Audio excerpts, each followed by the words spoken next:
And our emergency loan signing, Peter Crouch. We start at the Emirates, where Mikel Arteta faced his former club, Everton. It was a terrific game from a neutral's point of view. What are your feelings tonight? Terrific.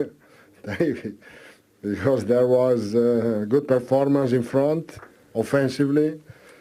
We built up good from the back, good possession, good chances. Defensively, really bad. So we have to refocus the situation defensively because we conceded 3 goals that we could avoid. Tired legs out there. You didn't get back until Friday, did you, from Athens? So there were tired legs there. Yeah, definitely. I think obviously we've been working really hard, and the games are coming thick and fast. So it's a quick turnaround. But we're recovering well, working hard, and we all want to give our all whenever we step on the pitch. And I think the mentality of the group is great, and you can see it on the pitch. What have you done here to get that resolve, to get that happiness, that collectiveness back into the team, back into the club? Well, I think that I try to convince them that that's the only way to compete at the highest level and to put the standards where this club deserves. Without that, we have no chance. They know that good. So we need that as a base to after start building in other aspects of the game. But they took him on board. The atmosphere is really good, and I think the boys are enjoying. So much that we could pick out from that game. Let's deal with that last point that Arteta said there about the collectiveness that he thinks has to be the base from which everything else comes for Arsenal, and you could see that, say, with their midfield. Yeah, I mean, he's brought a team spirit back, it seems to say. There was players who were disillusioned at the start of the season, and now seem to be playing. They're obviously good players, but yeah, I feel like he's brought the team spirit back. I think it was typified by the midfield three, Pires, Xhaka and Ozil. I just thought they did the dirty work, the two, and they went and let Ozil play. And that's what he's good at. I mean, Ozil seems to be now playing with a smile on his face. There's him running forward. There's Ceballos here. I mean, he's a player who's come from Real Madrid. I think a lot of people thought he would be very good technically on the ball. A typical Arsenal player in recent years. Good on the ball. Might not want to do the dirty side of the game, but he proved today that he was doing it. They linked up very, very well all day. Here's Xhaka playing down the left-hand side. He ultimately set up the goal. A great finish from Keita there. But they played very close to each other. Ceballos again winning the ball. This is something that wasn't happening in the early part of the season. They played very close to each other. Xhaka again just staying there and letting Ozil play. And like I say, he just played with a lot more freedom.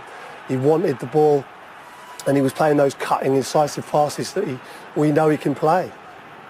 Again here, playing close together, setting Ozil up again for another attack. Great awareness down the right-hand side. And they were backing up play all afternoon. Here they are, another tackle. From Ceballos. And then it's Xhaka that provides the ball. And it's Xhaka that provides it, exactly right. And this was ultimately the winning goal that Aubameyang does. And I think they typified Arsenal today. I think there's a spirit, there's a fight that certainly wasn't there at the start of the season. I think Arteta deserves a lot of credit for that. Carlo Ancelotti criticised Everton defensively, which you're going to look at in just a moment. He's got a big grill on his face, ready to look at the defence. As far as the other point that Ancelotti made, they were good on the ball, they had possession, they played out well. And you noticed something that they did to try and really get the best out of the front two and also Sigurdsson. Well, I just felt there's probably an over-reliance on the front two at times. And certainly early on in the season, I couldn't see a pattern of play or any sort of way they were playing. But today I saw obvious signs that they've worked at the training ground. And the first one was Delph here. We see the back four there. But Delph's position, he was forever doing this. There's hundreds of clips we could have picked out today of Delph just getting into that sort of left-back position. Baines went high, and that was to create a bit of space for Sigurdsson to get on the ball. And they passed it round. They weren't just launching it. And obviously, that created the space for them to drop it into Richarlison and then Sigurdsson lots of space and Baines provides the width. A lot higher up, providing the width. Again here, Delph, although he's playing central midfield, gets out to the left-back position. Baines goes high, and Sigurdsson again gets on the ball. And this was a great bit of play from Everton. Getting Sigurdsson and Richarlison free, going at the back four, and Iwobi should do better. But yeah, like I say, it's easy to sort of hit the front men early because they are a big threat for Everton. But they need to get Sigurdsson on the ball. They need a different way of playing, and I think that was evident today. Let's go back to their defence then, and what Carlo Ancelotti said. Playing out, they were great, but actually doing the job of defending, he was disappointed. Yeah, I just thought it was a bit sloppy today. As Crouch said, going forward, playing out, there was fantastic, but if you're going to have that base going forward, you need to make sure the defenders are doing their job. This here, I think Iwobi sort of goes out. Should be Sidibe that's going out, but that's one mistake made. Really, Sidibe should get himself in a position where he can stop the cross. So if Iwobi's gone out, Sidibe then needs to come back in a little bit to cut the cross. He needs to. I would have his position 2 yards to the right, towards the touchline, right, just to stop the. You can see Saka in a position. He's in no man's land.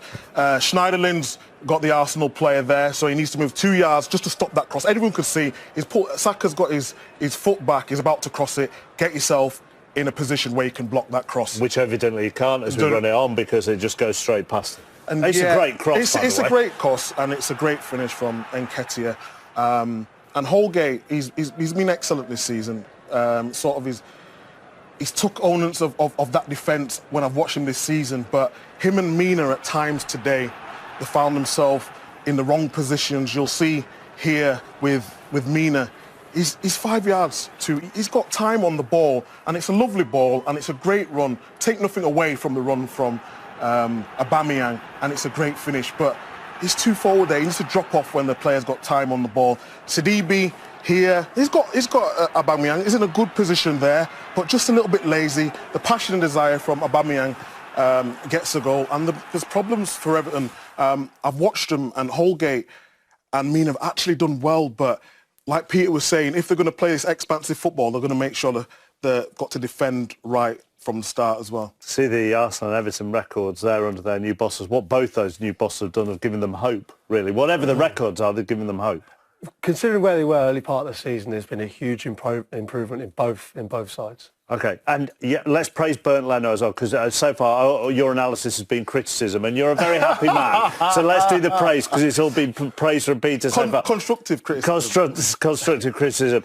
Bernd Leno, who could be blamed for Everton's second goal, won them the points in the second half. He was absolutely brilliant. This, if you look at it slowed down in slow motion here, I don't know if Calvert-Lewin thinks he's offside here, but his reaction to get off his line so quick and makes an astonishing save. And he epitomised what they did. Without him today, they would have lost the game.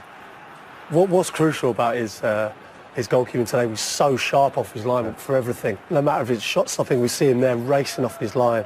I would say it was a mistake for Richarlison's goal. I think he could have been braver, could have been better, but he recovered really, really well and was a star man for them. OK, let's move on. Manchester United. Just got to be a little bit more prolific, which I'm pretty sure he'll get with experience, but he's flying at the moment. He really is. Well, Don, then Arsenal did respond, and this goal was fantastic, wasn't it? From yeah, Saka came off the Arsenal. You can see why Ancelotti's upset, can't you? Because he doesn't make an extravagant run, a zigzag run. He just runs nice and straight in between Yerry Mina and Holgate. But as Hutch rightly said, the cross from Saka did everything for the goal. It certainly did. So let's look at 2-1 Aubameyang, Don. Yeah, I mean, Aubameyang was absolutely flying this season. And yeah, this was a guy I commentated an awful lot when he was at Dortmund. I knew how prolific he was. It's an area that he loves to be in. I mean, Sidibe, he shouldn't be, out wide. He should be a little bit more narrow alongside Yerry Mina. And if you're going to allow a ball into Aubameyang, allow it into his feet out wide. You can't allow this ball to be played in between centre-half and full-back. It's a terrific run, great way to pass from David Luiz, perfection. And there's one man on the pitch in this area, and you've got total confidence that he's going to put it away, is Aubameyang, especially in that position. Great finish. Very special player, isn't he? He has 49 and 74 goals in a team that, for Arsenal standards, are struggling. We were talking about a team in 11th before the game today. And the fact that he can generate those type of numbers. I mean, we speak to Mikel Arteta about trying to extend his contract, how important he is for this side. They need to keep hold of him. That's the only problem, because he wants success. Those type of numbers, 49 and 74, demand to lift trophies, and he hasn't done it yet at Arsenal, and that's the big issue for them. It is. Well, let's talk about one controversial moment, and that was Richarlison's tackle. What did we make of this? Fine. Yeah. I mean, it was a foul, it was a yellow card, but I didn't think it was anything else. No, exactly the same. I don't think it was anything else. He had a look I don't at think it. it was serious foul play. I don't think it's endangering an opponent. He's gone in there, he's lunged, he's low, he hasn't really gone with studs. When a tackle's being made in and around the technical area, I think both benches jump up, everyone seems to get involved. It's along the floor, there's nothing more than a yellow card there. it probably looked worse than it actually was. Yeah. And then this happened a couple of minutes later, Don. Yeah, and sorry, Hutch, this is the goalkeeper's fault, isn't it? He admits that in his interview after the game, but he redeemed himself. And again, another set piece where that 6s and 7s. Thierry Mina gets a flick on. The Charlton gets the slightest of touches to divert it, but the goalkeeper has to be braver. Can't be flapping at that. You've got to. I mean, the best goalkeepers in the world, they take an injury there. Yeah. You know, you've got to be prepared to take a knock there, and he's not brave enough. Yeah, certainly so. Well, let's look at the second half now. And it was all level, wasn't it? This is where I'm thinking. It's very interesting. Who's going to have the mentality in the bottle to come out in the second half? Arsenal, being the home side, you know they're going to push. But it was hard at half-time to try and get a handle which way the first goal was going to go. Well, let's have a look at it. And this is how the second half unfolded. It again, a goal very early on. I mean, I don't even think Ancelotti took his seat by this point. I think it was 24 seconds, I think this was timed up, which is scandalous, really, because you've had the warnings. When you're involved in a game and there's 4 goals at half-time, you've got to be prepared for something that can happen very early on. Arsenal credit them because they were pushing. Great ball in from Pepe. He gets it on his left foot, but the marking's poor. I mean, Aubameyang should be marked. I mean, a prolific striker. You check your shoulders if you're an Everton player. And Space has never, ever scored a goal. You've got to make sure, and he is onside. It was close, but he was on. You've got to make sure now, if you're Thierry Mina, you're Sidibe, you pick him up. Yeah. I mean, the movement's okay. There's no real checking of any of angles. He sort of wanders in there, but that's a bad goal for Everton to concede just after half-time. Yeah, the best goal scorer on the pitch is the man who heads the ball, and you have to be close to them. Sidibe got caught out for Aubameyang's first, Arsenal's second goal with that simple run in and outside, and he got caught again there. He got caught again. It was great from Aubameyang, but you can understand why Carlo Ancelotti was a bit negative in his post-match comments, because that should have been simple enough. That wasn't a cross like Saka's for Arsenal's first goal. You know, it's come back and he's just got a yard of space on Sidibe, and that goal was really, really important because the game was, you didn't know which way the goal went, and suddenly Arsenal in the lead and they've got something to hold on to. And that's why I asked you how the Evertonians will sort of reflect on it, because they could have taken something from the game, couldn't they? They had more chances as well. Well, this is the reason why I think Evertonians will be not happy, obviously, because they lost the game, but they'll see signs that they didn't crumble. You know, many Everton sides and many other teams across the years have gone 3-2 behind in a 5-goal thriller. And you know there's going to be more chances, but they responded well. They created chances, and Calvert-Lewin was unlucky on 1 or 2 occasions. You know, Leno made a fantastic save from point blank, and there was a chance late on in the game. So they were pushing, and the dynamics of the game always lends you to, or leans towards the side that are behind, because when you're the home side and you've got the 3 points in the locker, you know, you're going to try and hang on. You're not necessarily going to go out for the next goal, and this is the big chance in the game. It's a brilliant save, a reaction save from Leno. You know, you can quite clearly see that Granit Xhaka was half-heartedly trying to stop the cross. It doesn't work hard enough to get, you know, back into a good position.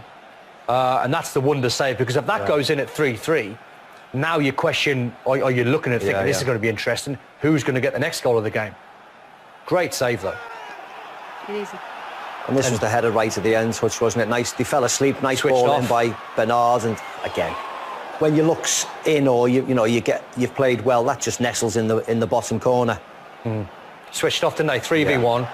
Good cross from Bernard, and when that comes off his head from the angle we had, Ancelotti thought it was in, and then you know when that's missed in injury time, you're thinking he ain't getting another one. Yeah, but I guess if we take a step back and look at Everton, at one point we were worrying. We were worried for them, weren't we? And now, considering where they are and how well they've performed under Ancelotti, you've got to be impressed. Have to be impressed. Since Duncan took over that hard run of fixtures, they got really good results. And Carlos galvanised them, didn't he? And Carlos taking them forward. This is only the second defeat. If they would have won today, which they could have easily done, they would have been 2 points off the Champions League spot. So it shows how far they've progressed.